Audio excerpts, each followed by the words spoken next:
budaya mereka yang ada di lingkungan masing-masing. Kemudian dampak dari bahasa. Dampak dari bahasa itu pertama ada deskripsi. Manusia itu dapat mendeskripsikan apa yang tercantum di dalam, apa yang tertuang dalam pikiran mereka. Dengan bahasa ini mereka dapat menyampaikan apa saja ada dalam pikiran mereka. Kemudian ide-ide. Dengan bahasa, manusia dapat meluapkan ide-ide yang ada dalam pikiran mereka kepada orang ramai. Misalnya dalam suatu kelompok, kita disuruh untuk mencari ide suatu tema. Dengan bahasa ini, kita lebih mudah untuk mengungkapkan ide dari pikiran kita masing-masing. Kemudian hal yang disukai dan tidak disukai. Dengan adanya bahasa ini, manusia dapat mengungkapkan apa saja hal yang tidak dia sukai dan apa saja hal yang dia sukai. Kemudian memahami. Dengan bahasa ini manusia dapat memahami dirinya sendiri, lingkungan keluarga, teman maupun orang sekitarnya, termasuk keluarganya sendiri. Kemudian faktor yang mengaruhi bahasa yang pertama yaitu faktor kesehatan. Seorang anak atau manusia yang memiliki kesehatan yang baik dan nutrisi serta gizi yang baik, kemampuan bahasanya akan bertumbuh lebih baik dan lebih cepat daripada orang yang memiliki kesehatan yang kurang dan gizi yang tidak baik. Selanjutnya yaitu status sosial, ekonomi, dan keluarga. Jika status sosial keluarga tersebut luas, maka perkembangan bahasa dan interaksinya dengan sesama orang lain itu akan lebih cepat dan perkembangan bahasanya akan tumbuh lebih cepat. Kemudian jenis kelamin. Anak perempuan saat sudah menginjak usia 2 tahun, mereka akan lebih cepat berkembang bahasanya daripada anak laki-laki jika dia sudah menginjak usia 2 tahun. Hubungan keluarga. Jika dalam suatu keluarga hubungan interaksi komunikasinya berjalan dengan baik dan orang tua mengajak anaknya untuk berkomunikasi dengan baik, maka bahasanya akan lebih cepat berkembang daripada anak yang tidak komunikasi dan interaksinya tidak baik dengan keluarga.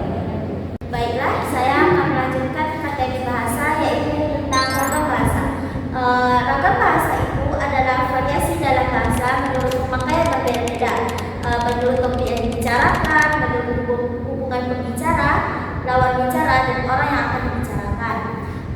Ragam bahasa itu ada 3 jenis. Yang pertama, ragam bahasa media.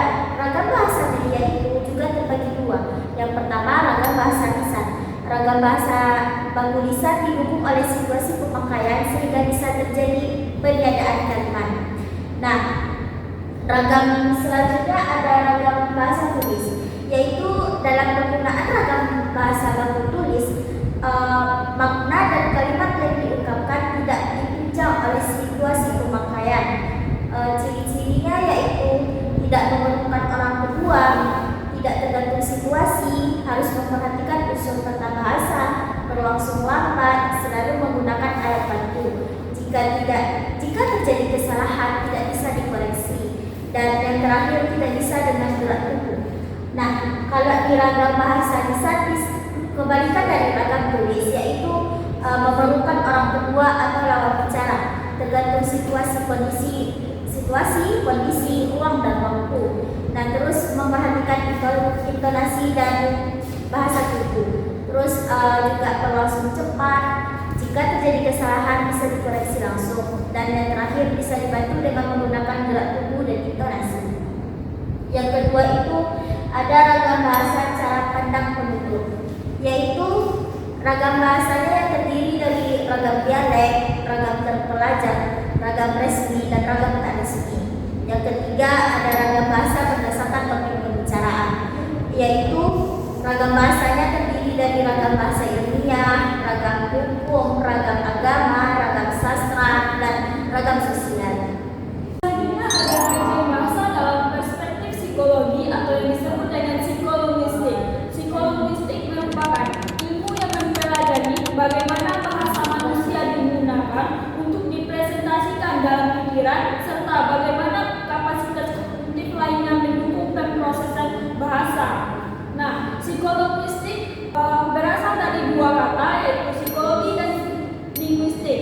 Psikolinguistik mempelajari bagaimana faktor-faktor psikologi dan neurobiologis yang memungkinkan manusia mendapatkan serta menggunakan dan memahami bahasa.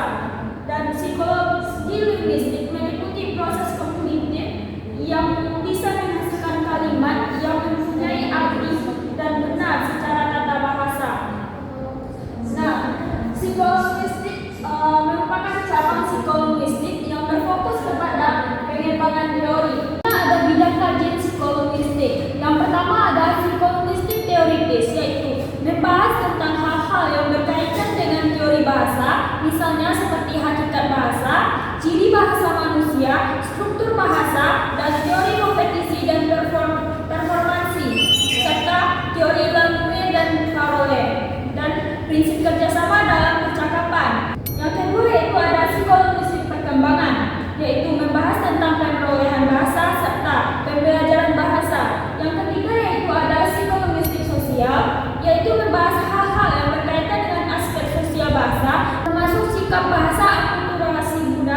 psikolinguistik perkembangan, psikolinguistik sosial, psikolinguistik pendidikan, neuropsikolinguistik, dan psikolinguistik eksperimental.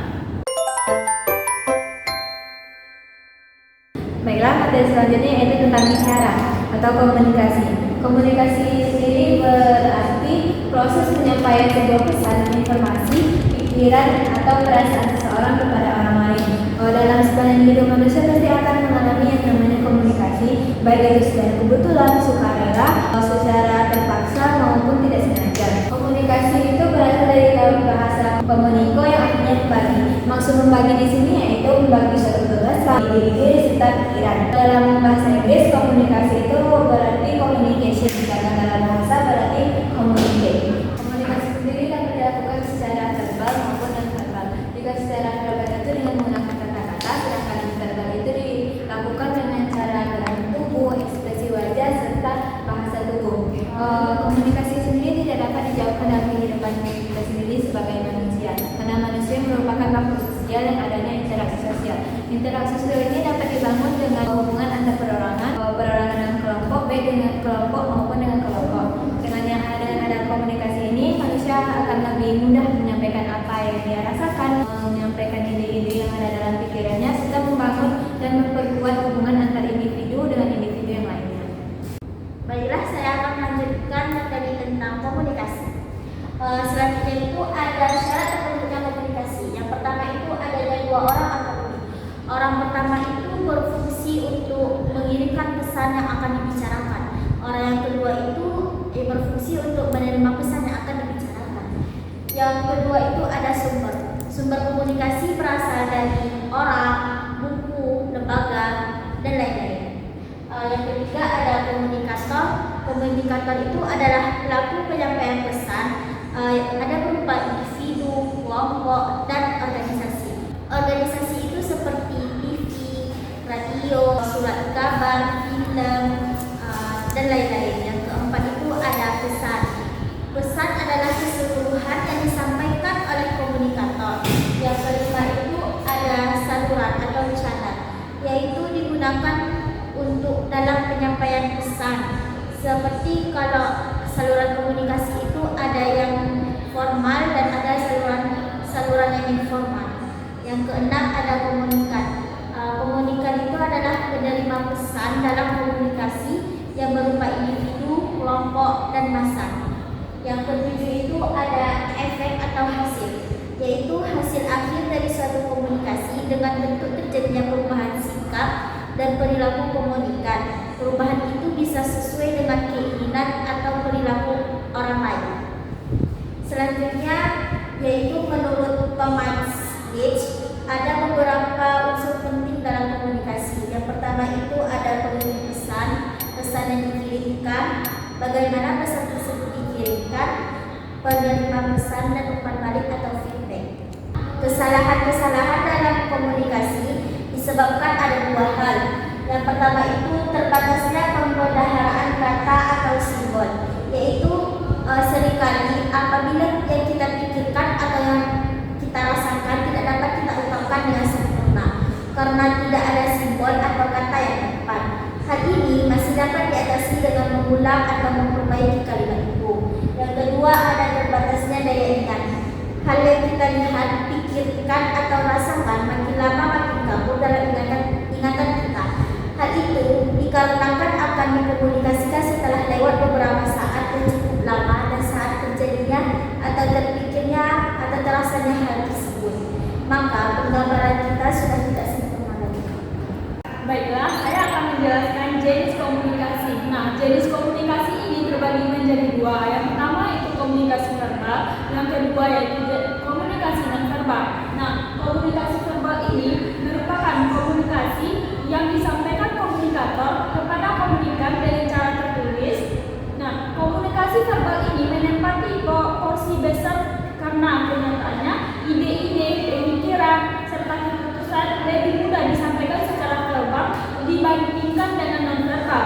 Nah, contoh komunikasi non-verbal ini bisa dilalui melalui lisan, dilakukan dengan menggunakan media seperti telepon,